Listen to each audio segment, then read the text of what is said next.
기도하겠습니다. 좋으신 아버지 하나님, 주님의 때가 가까이 왔음을 우리로 알게 하여 주시고 이렇게 아침을 깨우며 기도하게 하시니 감사를 드립니다. 무엇보다도 우리가 누구인지를 알게 하여 주시고 주님께서 우리를 지명하여 부르신 제자로서 하나님 나라의 길, 생명과 평화의 길을 걷는 사람들 되게 하여 주옵소서. 비록 그 길이 좁고 어려워 보여도 우리가 하나님 나라의 생명을 가진 자로서 그 길을 용기 있게 걸어갈 수 있도록 날마다 성령으로 도와주시고 말씀으로 지켜 주시옵소서. 말씀으로 나아갑니다. 이 시간 우리에게 생명과 길과 진리가 되는 말씀을 다시 한번 들려 주시옵소서. 우리 구주 예수 그리스도의 이름으로 기도드립니다. 아멘. 오늘 우리에게 주신 말씀은 누가복음 14장 25절에서 35절입니다. 많은 무리가 예수와 동행하였다. 예수께서 돌아서서 그들에게 말씀하셨다. 누구든지 내게로 오는 사람은 자기 아버지나 어머니나 아내나 자식이나 형제나 자매뿐만 아니라 심지어 자기 목숨까지도 미워하지 않으면 내 제자가 될 수 없다. 누구든지 자기 십자가를 지고 나를 따라오지 않으면 내 제자가 될 수 없다. 너희 가운데서 누가 망대를 세우려고 하면 그것을 완성할 만한 비용이 자기에게 있는지를 먼저 앉아서 셈하여 보아야 하지 않겠느냐. 그렇게 하지 않아서 기초만 놓은 채 완성하지 못하면 보는 사람들이 그를 비웃을 것이며 이 사람이 짓기를 시작만 하고 끝내지는 못하였구나 하고 말할 것이다. 또 어떤 임금이 다른 임금과 싸우러 나가려면 2만 명을 거느리고서 자기에게로 쳐들어오는 그를 자기가 1만 명으로 당해낼 수 있을지를 먼저 앉아서 헤아려 보아야 하지 않겠느냐. 당해낼 수가 없겠으면 그가 아직 멀리 있을 동안에 사신을 보내서 화친을 청할 것이다.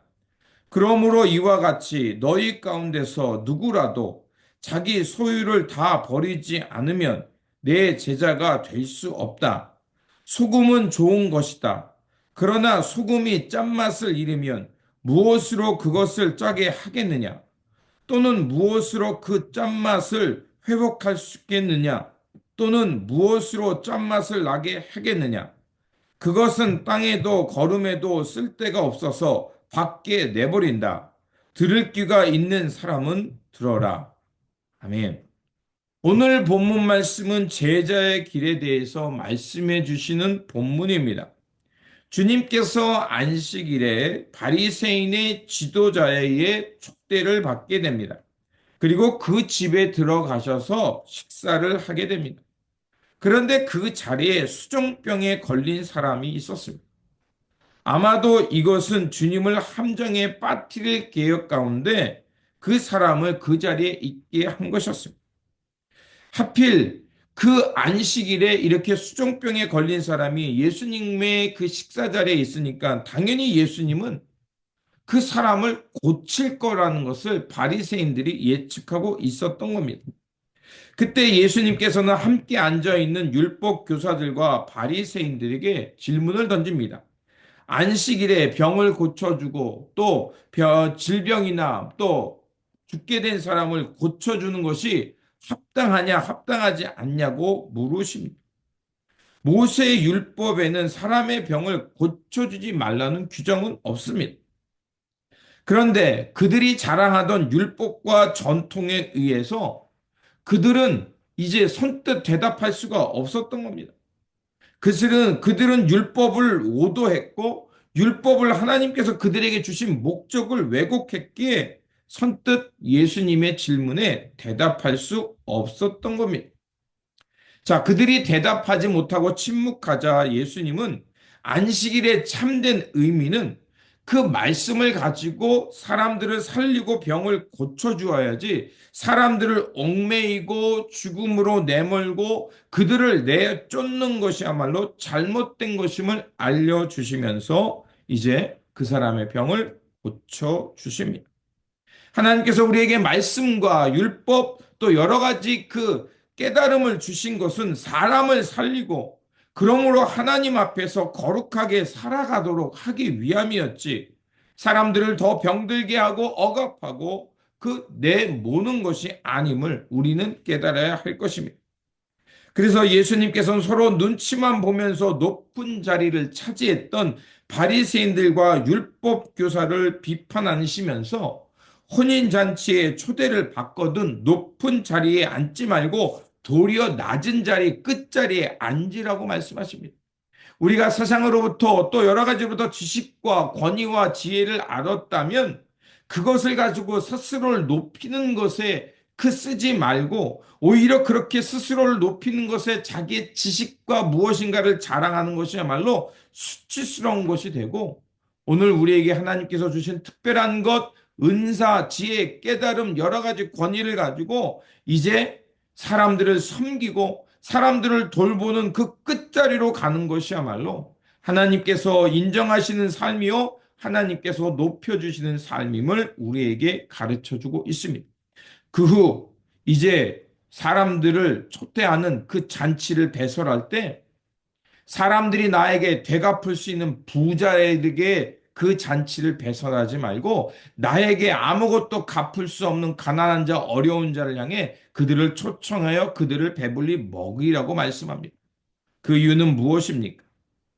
세상의 성공, 세상으로부터 유익과 무엇을 얻으려고 그 하나님께서 주신 재화나 달란트를 사용하지 말고 오히려 이 땅에 도움이 필요한 사람, 가난한 사람, 절박한 사람을 돕는 삶, 섬기는 삶을 살라는 것입니다.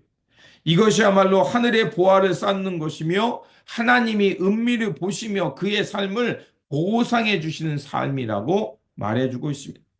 그러면서 잔치에 대한 또 다른 가르침이 오늘 본문에 나옵니다. 어떤 주인이 큰 연회를 베풀었습니다.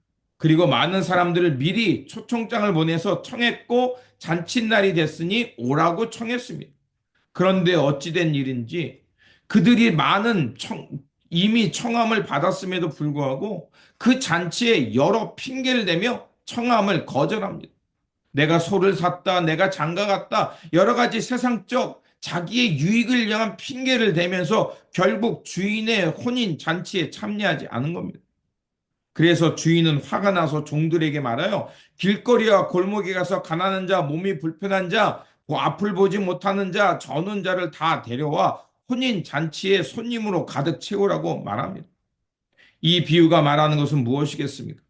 하나님 나라를 향해 초청받은 사람은 많다는 것입니다. 하지만 그 하나님 나라의 초대장을 받았음에도 불구하고 세상적인 분주함, 여러 가지 자기 유익과 그것을 앞세움을 통해서 결국 하나님 나라를 잃어버리는 어리석은 자가 될 수 있음을 알라는 것입니다. 하나님 나라의 초대를 받고 청북잔치에 참여하여 떡을 먹는 것은 혈통이나 신분이나 내가 이미 초청장을 가졌다는 그 자랑거리가 아니라 예수 그리스도의 그분의 그 혼인잔치를 알고 그 잔치에 참여하는 삶, 즉 주님과 함께 동행하며 주님의 길을 걷는 그런 실천의 삶이 있는 믿음이야말로 우리가 하나님 나라를 누리며 살아갈 수 있다는 것입니다. 그렇게 일상의 분주함 때문에 하나님 나라를 잃어버리지 말라는 것이었습니다. 그러면서 주님께서 제자도 오늘 우리가 읽었던 말씀 그 제자도의 길을 말씀해 주십니다. 주님을 따르는 사람들에게 세 가지 가르침을 줍니다. 첫 번째로 가족과 심지어는 자기 자신을 그 부인하고 주님을 더 사랑해야 된다고 말씀합니다. 두 번째로 각자에게 주어진 십자가를 지고 주님을 따라야 된다고 말합니다. 그리고 세 번째로 자신의 소유보다 주님을 더 사랑하는 사람이 되어야 된다고 말합니다. 26절에 가족과 자기 자신을 미워하라는 것은 자기 학대나 가족에 대해서 의무를 다 무시하라는 것이 아닙니다. 그 관계 속에서 최우선순위를 주님께 두고 심지어는 나의 욕망을 추구하는 것이 아니라 그것들을 다 내놓고 주님의 뜻을 선택할 수 있는 삶이 되어야 한다는 것입니다. 또한 각자의 십자가를 지고 주님을 따르는 얘기는 뭐가 있습니까? 우리의 삶의 자리, 우리가 살아내야 될 삶, 우리에게 주신 가정이 있을 수 있고 사업이 있고 자녀가 있고 우리가 맡겨진 공동체 이런 그 자리에서 주님과 함께 십자가의 삶, 십자가의 길을 걸어야 한다는 것입니다. 그래서 그 삶 속에서 하나님 나라와 주님의 의를 먼저 구하며 때로는 그 길이 어렵고 힘들다 할지라도 묵묵히 주님과 함께 그 길을 걷는 사람이 진정한 주님의 제자가 된다는 것입니다. 이 말씀들의 결론은 무엇이겠습니까? 불효해도 가정을 돌보지 않아도 괜찮다는 것이 아니라 주님의 따름에 있어서 이런 것들이 우리에게 방해거리가 되고 핑계거리가 될 수 있으니 그런 것들을 잠시 뒤로 물어놓고 먼저 하나님 나라의 관계를 먼저 생각하고 주님과 올바른 관계 속에서 주님을 따름으로 그 후에 순차적인 것들을 해 가라는 것이었습니다. 그렇습니다. 제자란 무엇보다도 주님 나라와 의가 어디에 있는지를 알고 그 길을 신실하게 걸어가는 사람이 되어야 된다는 겁니다. 그래서 그 뒤에 끝에 빛과 소금 이런 거에 대한 비유의 말씀을 얘기합니다.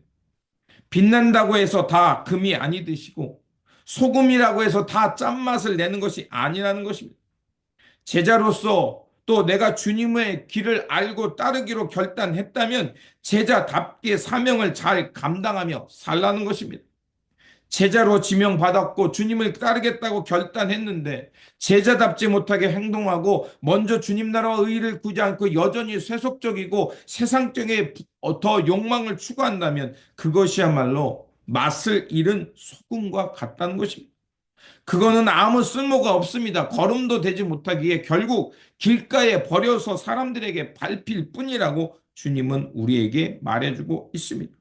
그렇게 주님을 따르는 제자로서 주님의 뜻과 하나님 나라가 어디가 있는지를 분명히 알고 주님께 바르게 순종하며 주님의 길을 걸어야 할 것입니다.